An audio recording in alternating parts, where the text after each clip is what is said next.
Hi guys, and welcome back to another Tuesday. Let's get into it.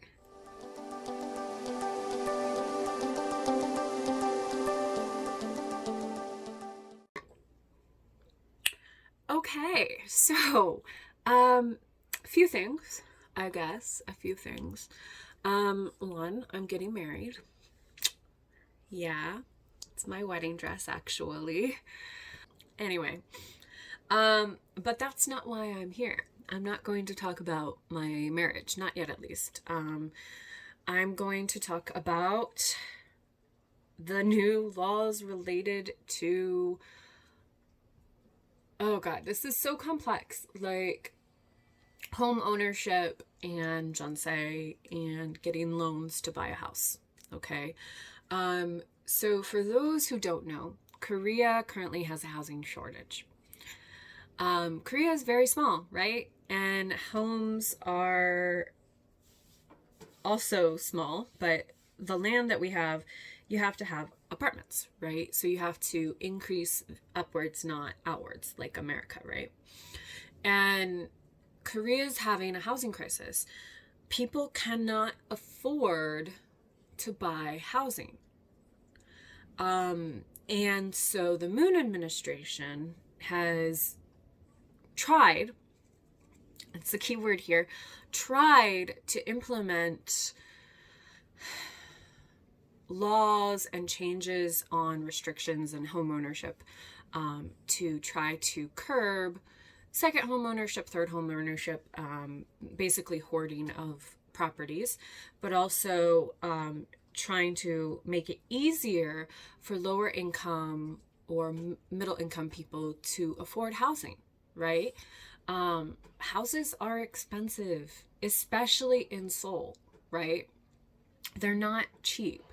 And so the Moon administration has tried to change that. And honestly speaking, I don't think it's working at all. And I'm going to tell you why. Okay.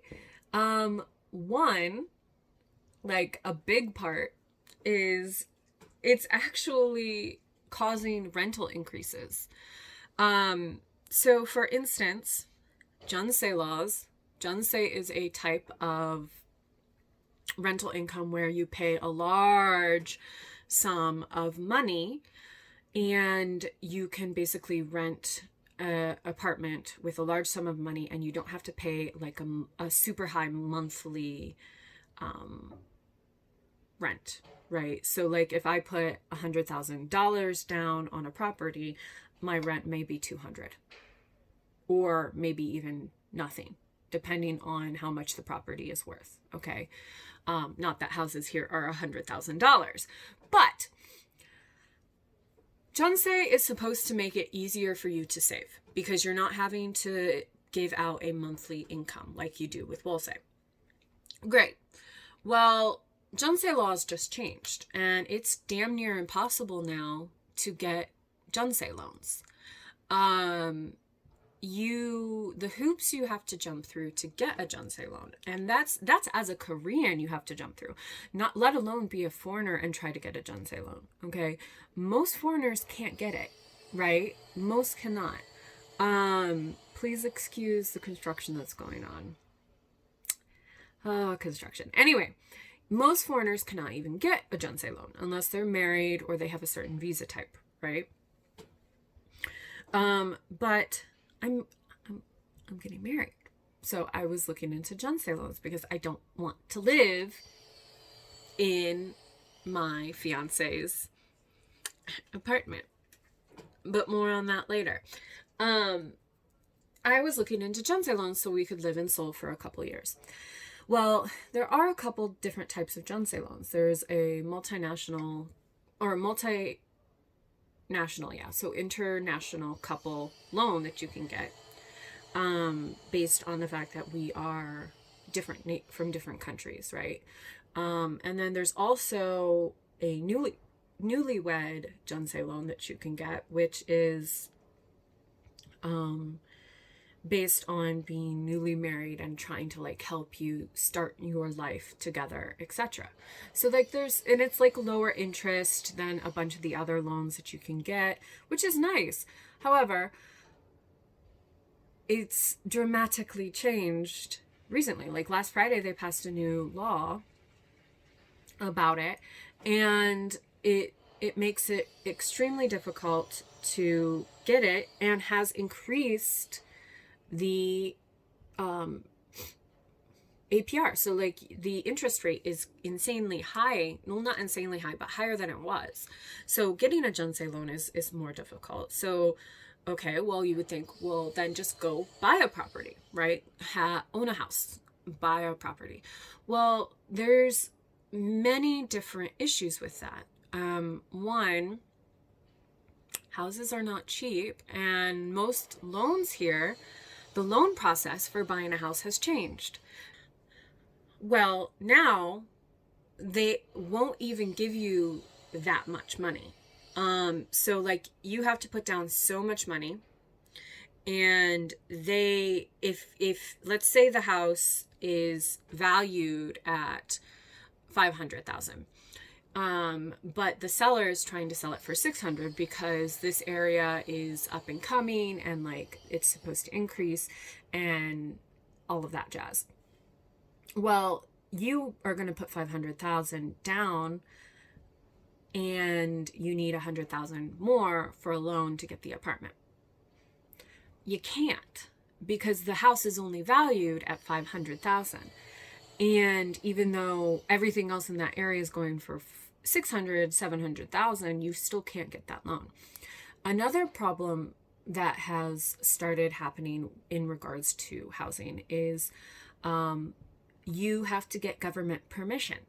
So for instance, in places that are like hotbeds for buying and selling, so the Gangnam area, for instance, you have to get government approval to sell your home, and then you have to get government approval to purchase the home.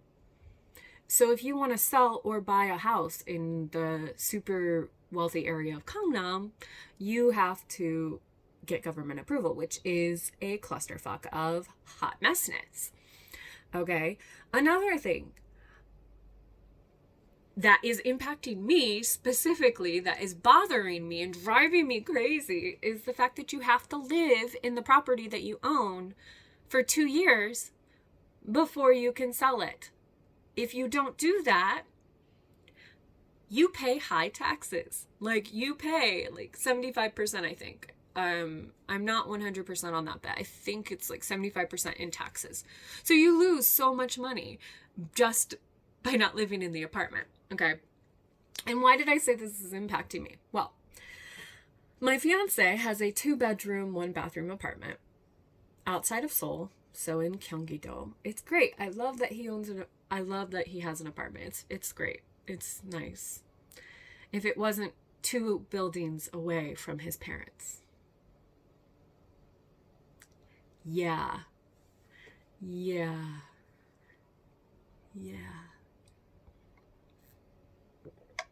No. So I want to sell the apartment. Like, I get it. I want to sell it. No, let's just buy something else. It's fine.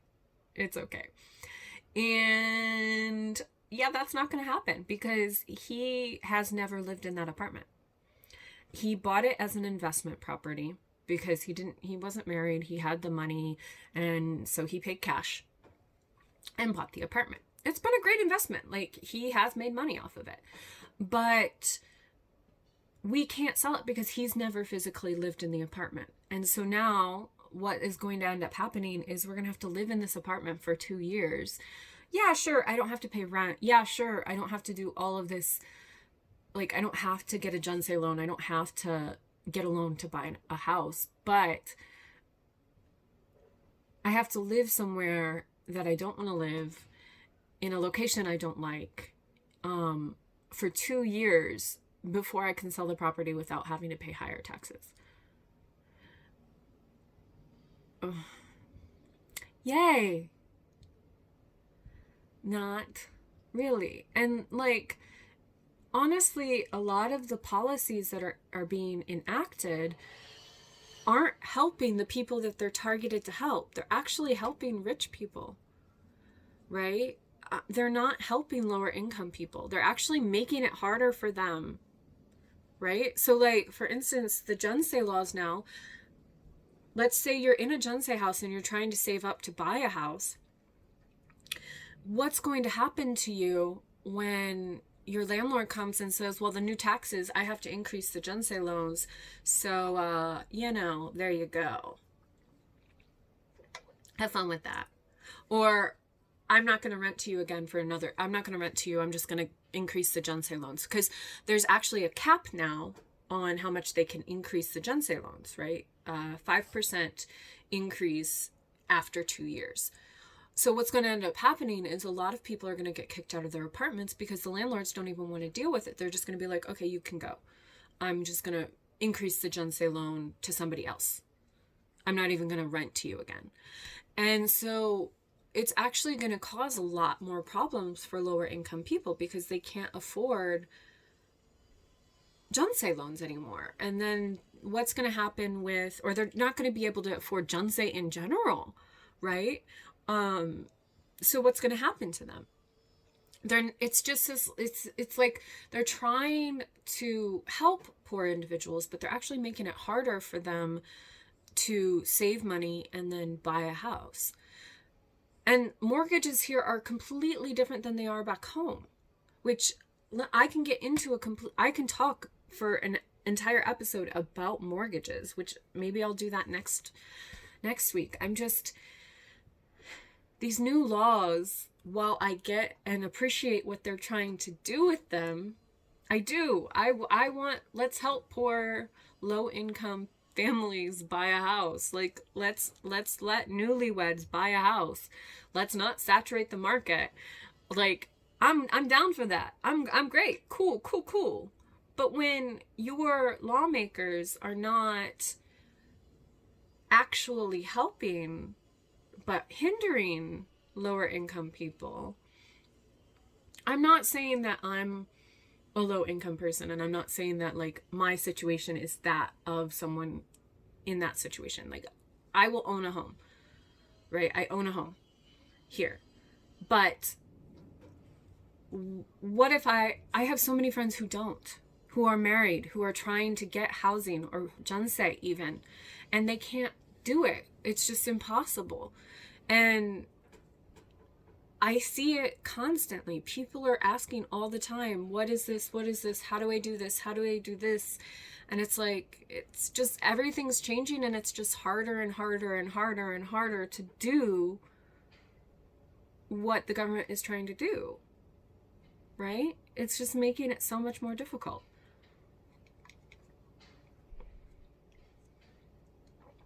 Anyway, this is a long video. I love you guys, and I will see you next week. I'll talk about mortgages. Bye.